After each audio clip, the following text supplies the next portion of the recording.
మా చెల్లె వాళ్ళకు బర్రెలు ఎడ్లు ఉన్నాయి. నేను పెండ తీసుకొని పిడికలు చేసిన. నేను పిడికలు చేస్తే ఒక ఆమె అడుగుతుంది, ఏంది కవిత మీ అక్కకి ఏం పని లేదా, పిడికలు చేస్తుంది అన్నారు. చూసిండ్రా ఊర్లలో కూడా ఎట్లా తయారైపోయినరు.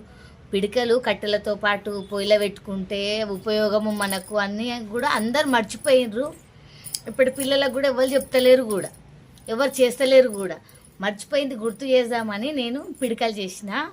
చిన్నగున్నప్పుడు హాలిడేస్లల్లా మా నానమ్మలో ఊరికి పోతే నేను మా నానమ్మకు హెల్ప్ చేసేదాన్ని, పెండ తీసుకొచ్చి ఇచ్చేదాన్ని, పిడికలు కొట్టేదాన్ని. నేను కూడా మాతో పాటు మా అమ్మ కూడా వస్తే మా అమ్మ కూడా కొట్టేది పిడికలు. అవన్నీ గుర్తుకొచ్చి ఇప్పటి వాళ్ళకు నేను గుర్తు చేద్దాము, చెప్దాము ఈ విషయం. ఇంతకుముందు పిడికలు ఇట్లా చేసుకొని పొయ్యిలో పెట్టేవాళ్ళని చేసిన. అందులో తప్పేమన్నా ఉన్నదా? మీరే చెప్పాలి నేను చేసింది తప్ప ఒప్పో. నిజం ఫ్రెండ్స్.